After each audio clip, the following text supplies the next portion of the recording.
A Faculdade Teológica Sul-Americana tem o privilégio de receber hoje em seu estúdio o Dr. René Padilha. Ele é um dos teólogos e pensadores protestantes latino-americanos mais conhecido em todo o mundo. Nascido no Equador e residente em Buenos Aires, é fundador-presidente da rede Miqueias. Em relação à sua formação acadêmica, é bacharel em filosofia, mestre em teologia pelo Wheaton College dos Estados Unidos e doutor em Novo Testamento pela Universidade de Manchester, na Inglaterra.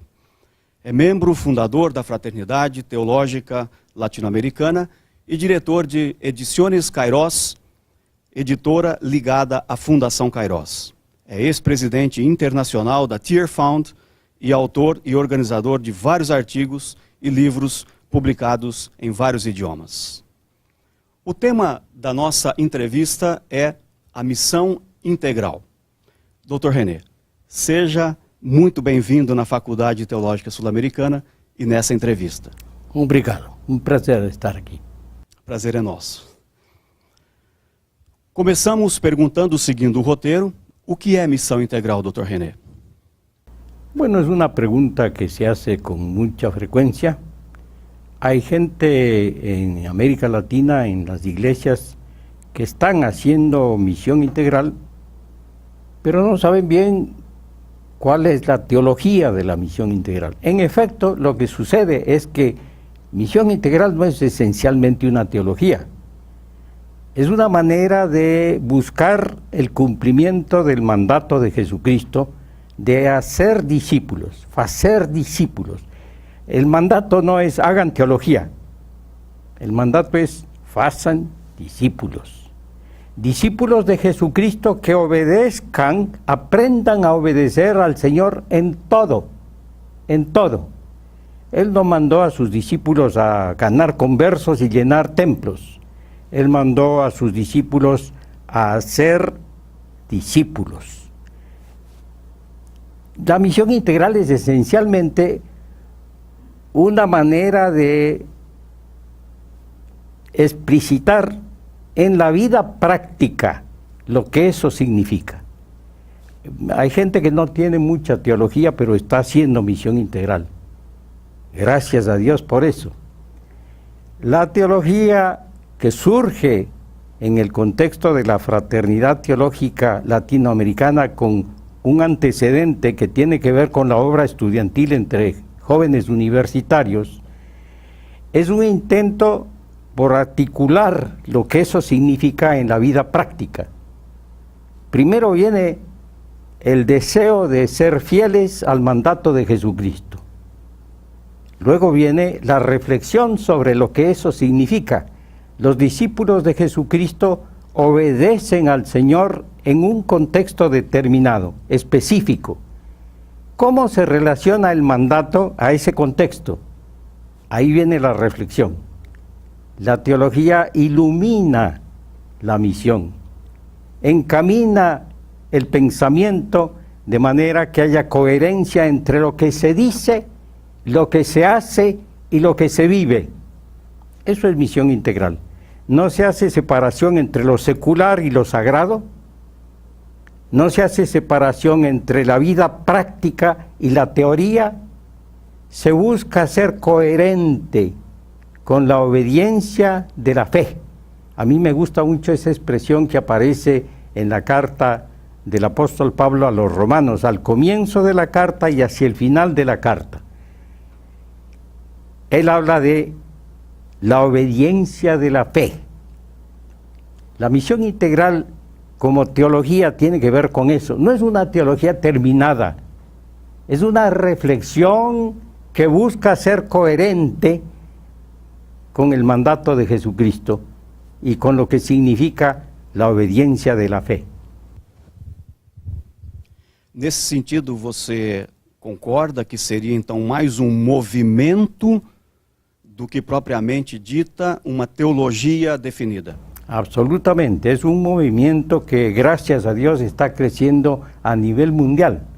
Cuando comenzamos con nuestra reflexión hace más de 40 años, hubo muchos que comenzaron a tildarnos de marxistas. ¿Por qué? Porque hablábamos de justicia, hablábamos de los pobres, hablábamos de la necesidad de ser coherentes con la enseñanza bíblica respecto a la importancia que tienen las personas más vulnerables en la sociedad. Hablamos de opresión, porque los profetas, pero también Jesucristo mismo, condenan la opresión, el abuso de poder, la avaricia, que son las causantes de las desigualdades en la sociedad. No es un invento nuestro, ni tampoco lo inventó Marx. Eso es una realidad que se retrata perfectamente en la enseñanza bíblica. La Biblia habla muchas de estas cosas.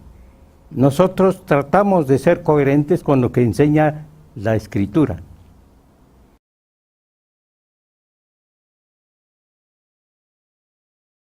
¿Qué quiere decir eso de interlocutor? ¿Que dialogamos con el marxismo? Sí, dialogamos. No aceptamos las propuestas marxistas de creación de un reino de Dios sin Dios. Nosotros tomamos como punto de partida la revelación de Dios en Cristo Jesús, explicitada en el Nuevo Testamento con el trasfondo del Antiguo Testamento. Esa es nuestra base, de ahí partimos, pero no queremos simplemente leer la Biblia separada de nuestro contexto. ¿Qué significa hacer discípulos en nuestro contexto? ¿Qué significa ser iglesia fiel al Evangelio en nuestro contexto? Entonces, el marxismo puede ser uno de los muchos participantes en un diálogo. Nosotros creemos en el diálogo, pero dialogamos no solo con el marxismo, dialogamos con el capitalismo, dialogamos con autores de gran literatura, con sociólogos, con políticos, con economistas, con psicólogos. Nosotros no creemos que tenemos el monopolio de la verdad. Tenemos sí la convicción de que en Jesucristo, que es la verdad y la vida, tenemos una base para dialogar con otros. Hemos dialogado con el marxismo. Yo he escrito, Samuel Escobar ha escrito, mostrando las deficiencias del marxismo en su intención de crear un reino de Dios sin Dios y sin tomar en cuenta la naturaleza humana, que es pecaminosa. No se puede crear un reino de Dios sin Dios. Nosotros creemos en la posibilidad de una vida más acorde con la revelación de Dios en Cristo Jesús. Dialogamos con todo aquel que tiene algún aporte que hacer, entre ellos el marxismo. El marxismo dice, entre otras cosas, y esta es una buena teoría, que detrás de mucho de lo que hacemos está nuestro interés económico. Eso no se puede negar. En la Escritura se habla mucho del problema de la avaricia. Nosotros hablamos de la avaricia, pero no solamente en el capitalismo. En todo corazón humano hay el deseo de más posesiones, más poder, satisfacción sexual. Como dice un autor que escribió mucho sobre estos temas de espiritualidad, sexo, dinero y poder. Esos son los,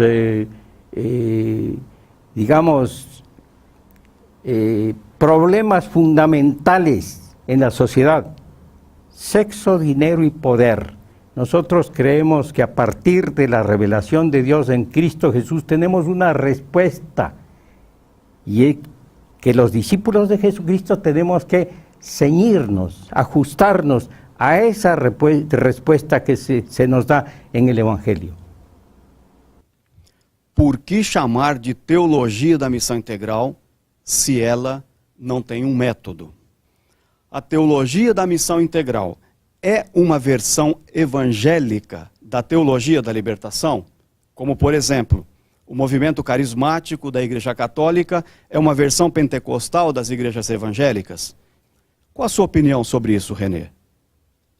el método de la misión integral como práctica de obediencia a Jesucristo, de hacer discípulos, tiene un método. Eso sí tiene método. La teología sistemática de la fraternidad teológica nunca se desarrolló, ni creo que se desarrolle. No hay teología sistemática.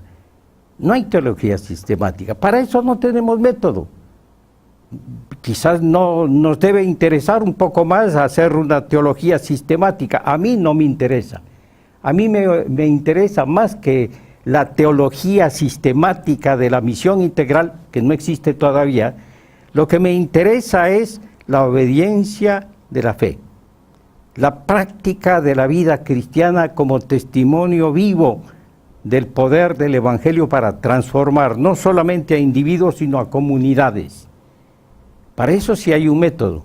Buscamos lo que enseña la palabra de Dios, hacemos exégesis y luego tratamos de ver cómo se aplica eso al contexto en que vivimos. Por eso la contextualización del mensaje bíblico es esencial. Si quieren llamar a eso método, ese es el método. Pero no hay método para una sistematización de la teología. A mí no me interesa y a muchos de los que formamos parte del movimiento no nos interesa, quizás debe interesarnos. Yo me atreví a estudiar filosofía, disfruté de los cursos de filosofía, pero nunca me entusiasmé demasiado por la teología sistemática. Sí me interesó la teología bíblica, la exégesis, la hermenéutica, la contextualización del mensaje bíblico en nuestra propia situación y la encarnación del mensaje bíblico en la vida de la comunidad cristiana, la obediencia de la fe por parte de creyentes que confiesan a Jesucristo como Señor de la totalidad de la vida, no solamente de la vida religiosa, no solamente para el domingo, sino para la vida diaria, para la vida en el trabajo, en el taller, en el oficio, en el hogar. Eso sí me interesa, porque Dios nos llama a la obediencia de la fe. Y la obediencia de la fe puede hacerse sin teología sistemática.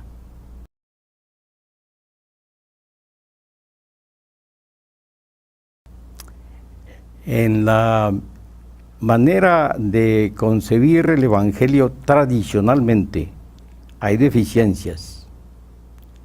Y una de las deficiencias ha sido espiritualizar la fe, reducir todo a una conversión para ganar almas.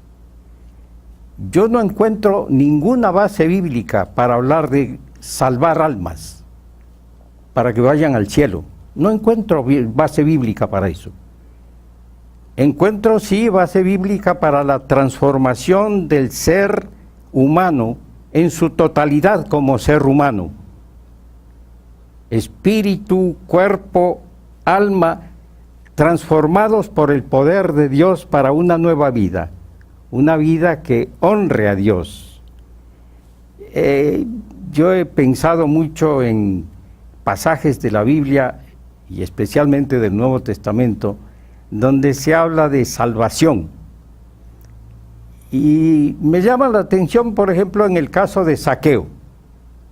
Zaqueo es un hombre rico, explotador, obviamente ambicioso, opresor, cobra más de lo que debe porque es un cobrador de impuestos, pero por alguna razón quiere ver a Jesús cuando Jesús visita Jericó.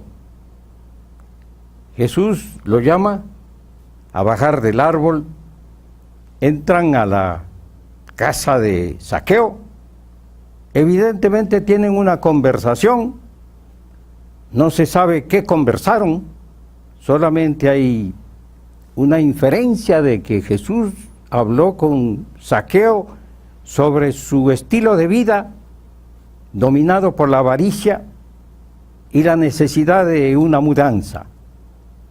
Cuando salen, la gente dice, bueno, ¿cómo es posible que Jesús hablara con este publicano, pecador profesional? ¿Qué dice Jesús? Hoy ha venido la salvación a esta casa. ¿Por qué dice eso? Porque Zaqueo dice, la mitad de mis bienes doy a los pobres, y si en algo he defraudado, voy a devolver 4 veces. ¿Salvó su alma? ¿O fue transformado en su manera de acercarse al tema del Dios que hasta ese momento había dominado su vida? Mamón, mamón. Obviamente aquí hay una conversión de su manera de vivir, de su estilo de vida. Eso es lo que Dios quiere, que nuestro estilo de vida refleje el propósito de Dios para la vida humana, que no es amasar riqueza, ganar poder, satisfacerse con las pasiones sexuales. Ese no es el propósito de la vida. El propósito de la vida es amar a Dios sobre todas las cosas y al prójimo como a uno mismo. Y entre el prójimo, entre los prójimos se incluyen muchos de aquellos que están en situaciones de vulnerabilidad. Y la Biblia pone mucho énfasis en eso. Y critica a aquellos que son avaros, sirven a Mamón. Y yo creo que nosotros estamos llamados a hacer lo mismo. No vivir de acuerdo con los principios, los valores de este mundo, sino una transformación total. Jesucristo no nos mandó a salvar almas aisladas del cuerpo, aisladas de la sociedad, que por un lado tienen un pasaporte para ir al cielo, pero por otro lado viven como cualquier otro, sin preocuparse por la obediencia de la fe.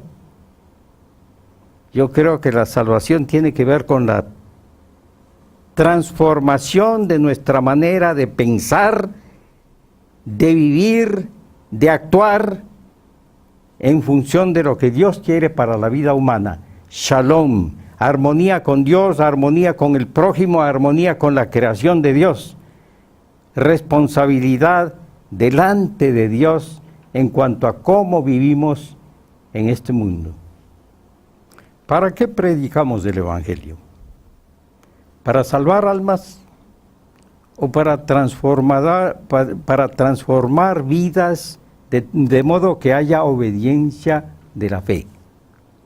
Jesucristo no dijo, vayan, prediquen el Evangelio y no hagan otra cosa. Dice, enseñándoles a obedecer todo lo que yo les he mandado a ustedes. Todo.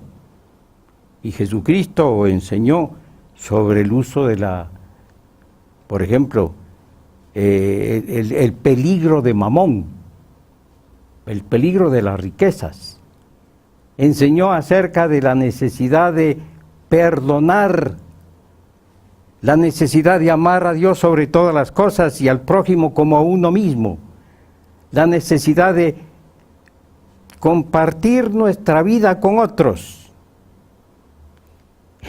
El apóstol Pablo, heredero de la enseñanza de Jesucristo, dice, y es el apóstol de los gentiles, dice que cuando se encontró con los apóstoles en Jerusalén, le encomendaron que no se olvidara de los pobres, no se olvidara de los pobres. Y es interesante estudiar lo que dice Pablo sobre el uso de la riqueza para aquellos que tienen posesiones, que dejen de ser orgullosos, soberbios, porque tienen riqueza. Aprendan a compartir, que sean generosos, que trabajen por el bienestar de otros y no solamente por su propio beneficio. que tengan cuidado de no hacer de la religión un negocio. Todo eso dice. No basta predicar el Evangelio para salvar almas, no basta.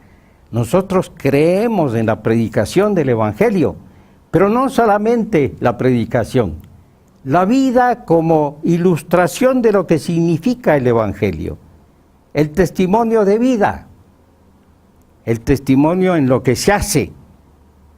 Lo que se hace es tan importante como lo que se dice, o quizás más importante.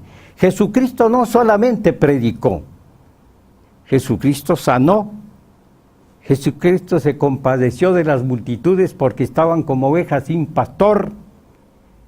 Jesucristo criticó, tuvo una palabra profética contra aquellos que estaban viviendo una vida de hipocresía y denunció la hipocresía de los fariseos y dijo: cuídense de los fariseos, cuídense de aquellos que falan pero no practican, cuídense de ellos.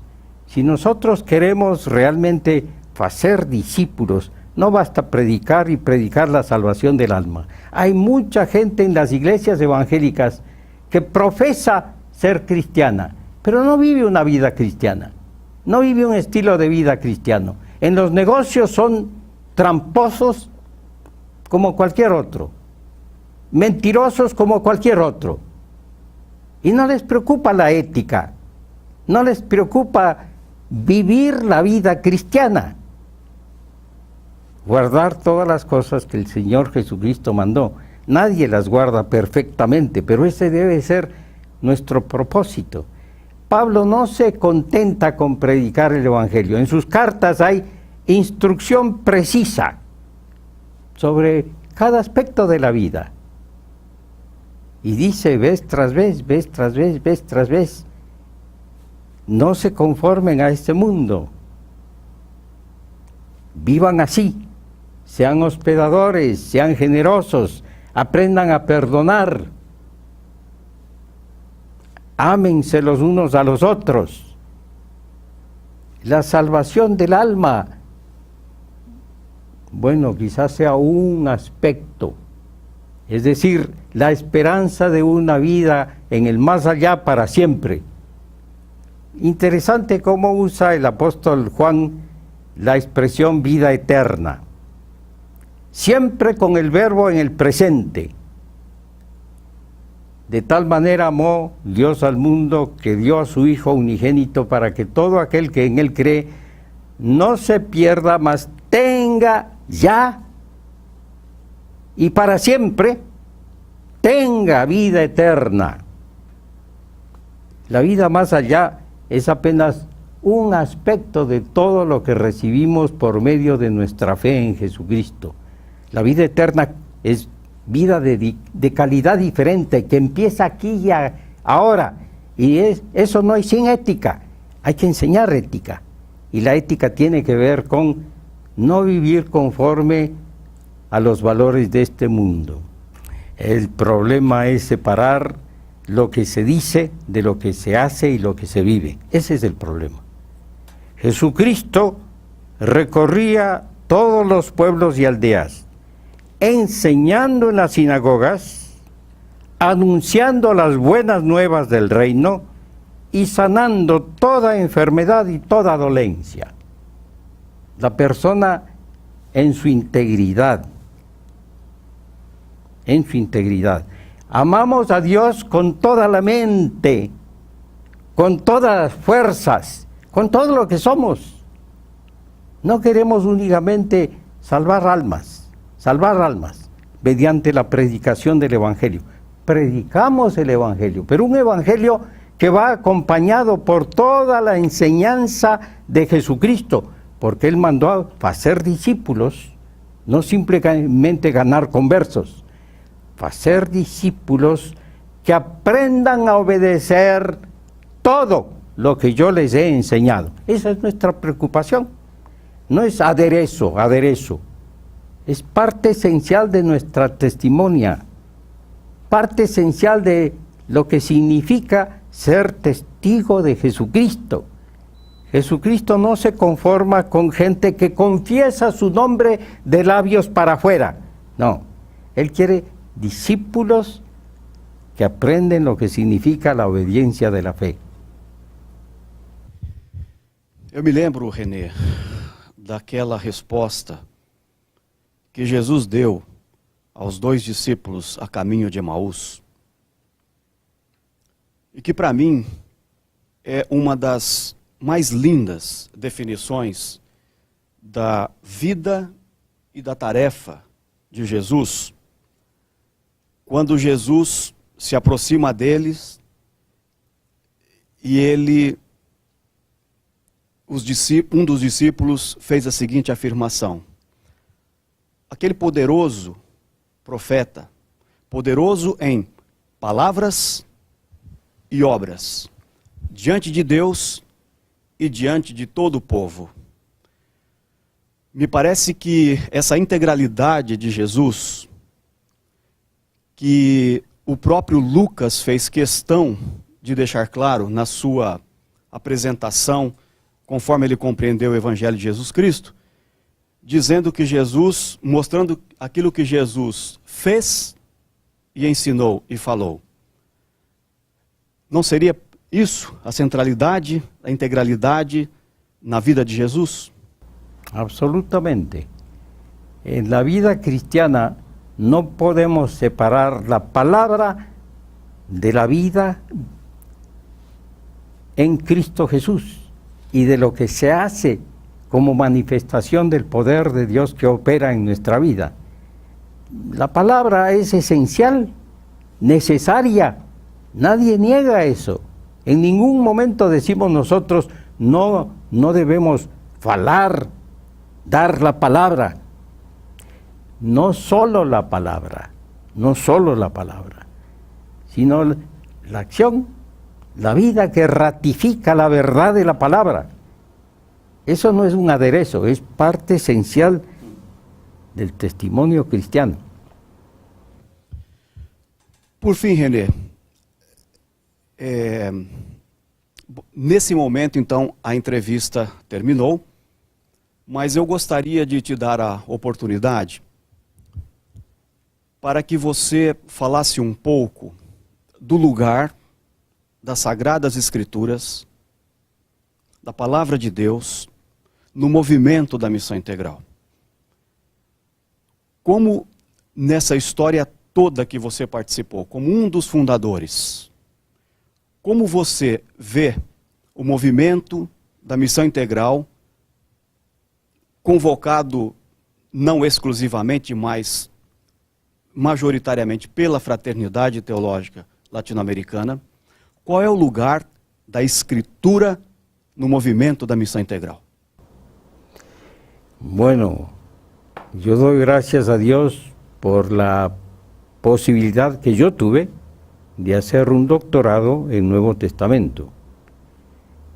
Y mi profesor era profesor ejemplar en su capacidad académica y su devoción a la enseñanza bíblica.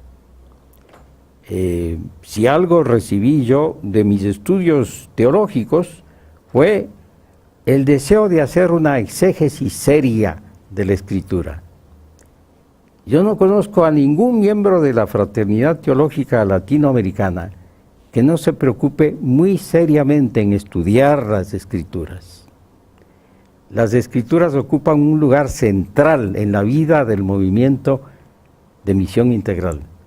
Nosotros partimos de la enseñanza bíblica. En efecto, esta es una de las diferencias básicas con algunos de los teólogos de la liberación. No todos, algunos son muy serios exégetas, pero otros son más sociólogos.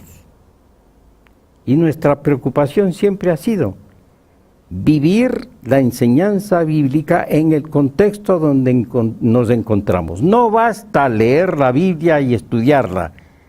Hay que saber cómo se vive el mensaje bíblico aquí y ahora. Si no, ¿qué propósito tiene el estudio bíblico? Como decía mi buen amigo John Stott, en una Biblia, en una mano la Biblia, en otra mano, el periódico. El conocimiento de la sociedad en que vivimos, sus problemas, sus enigmas, sus interrogantes, sus preocupaciones, sus esclavitudes, porque el Evangelio tiene que penetrar en el alma y el corazón y la vida y la mente de la gente para que aprenda a vivir en armonía con el propósito de Dios. No basta la Biblia, no basta, pero la Biblia es absolutamente esencial. Varios de los miembros de la Fraternidad Teológica Latinoamericana formaron parte de una comisión que tradujo la Biblia completa, Antiguo y Nuevo Testamento, a partir de los idiomas originales, hebreo y griego y arameo. Yo tuve el privilegio de participar en la nueva versión internacional. La Biblia ocupa un lugar fundamental, pero no basta la Biblia. Creemos en la necesidad de relacionar el mensaje bíblico con la vida contemporánea, aquí y ahora. Y ahora estamos trabajando un comentario completo de toda la Biblia, desde Génesis hasta Apocalipsis, que va a ser el comentario bíblico contemporáneo, porque se da importancia ciertamente a la enseñanza bíblica, pero también se da importancia al contexto en el cual hay que vivir el mensaje bíblico. Así que no se nos acuse de no tener interés en la Bíblia. E dos grandes exemplos da Fraternidade Teológica, de dos seus participantes vivo, é o próprio Juan Stam, biblista, talvez dos maiores especialistas em Apocalipse, não é verdade? Así es. En efecto, damos gracias a Dios que ya hemos podido publicar el 4º tomo del comentario de Juan Stam sobre Apocalipsis. Yo hice mi tesis de maestría sobre Apocalipsis. Conozco la literatura, traté de mantenerme al día con todo lo que se publica sobre eso. No conozco un comentario tan completo sobre Apocalipsis como el comentario de Juan Stam. Pero no es solamente comentario exegético, es también un comentario que ayuda al lector a ver la aplicación práctica en el mundo contemporáneo de la enseñanza de Apocalipsis.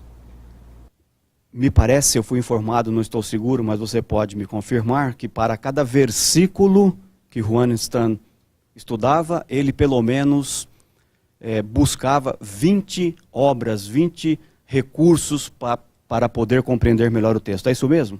Hay párrafos enteros de aplicación del mensaje bíblico al mundo contemporáneo. René, finalizando a nossa entrevista, quais são alguns temas contemporâneos, situações, problemáticas, que você gostaria de nos trazer para que nós pudéssemos estar ainda mais atentos no processo do desenvolvimento da missão integral? O que está no seu coração nesses últimos tempos? Bueno, esta semana voy a hablar sobre los temas que a mí me preocupan y que creo que son fundamentales en este momento. La globalización. Es globalización de un sistema económico injusto. Es la institucionalización de la avaricia, con un pequeño núcleo de gente muy poderosa, rica, y la gran mayoría de gente en situaciones de pobreza. Grandes sectores de la población del mundo. Esa es la globalización. A mí me preocupa eso. Y me preocupa la irresponsabilidad con que usamos los recursos de la creación de Dios y viene todo el problema ecológico. Eso me preocupa. Como evangélicos no hemos sido muy fieles en la enseñanza bíblica sobre nuestra tarea como administradores de lo que Dios ha puesto a nuestra disposición en el mandato cultural. Y me preocupa la falta de enseñanza bíblica en nuestras iglesias. En muchas iglesias ya no se predica la palabra de Dios. Hay una superficialidad muy grande en el estudio bíblico. No hay exposición de la ética cristiana. No se enseña a los cristianos a vivir la fe. Entonces, bueno, por un lado confesamos a Jesucristo como Salvador, no lo vivimos como Señor de nuestra vida en cada uno de sus aspectos. Eso me preocupa. Creo yo que estamos llamados no solamente a ganar conversos, sino a fazer discípulos. O nosso propósito também nessa entrevista é ter uma oportunidade para explicar um pouco mais sobre o movimento da Missão Integral, tendo conosco um dos seus proponentes, um dos teólogos que mais tem nos encorajado a pensar sobre isso e tem encorajado o povo de Deus a cumprir a missão integral de Deus no mundo. Espero que através dessa entrevista você possa refletir, tirar as suas conclusões, mas que acima de tudo você continue servindo a Deus em seu ministério, em sua vida, em sua profissão, e que você seja ricamente abençoado nesse processo de servir a Deus, servir a missão dele no mundo. Muito obrigado por participar aqui conosco e por nos ouvir.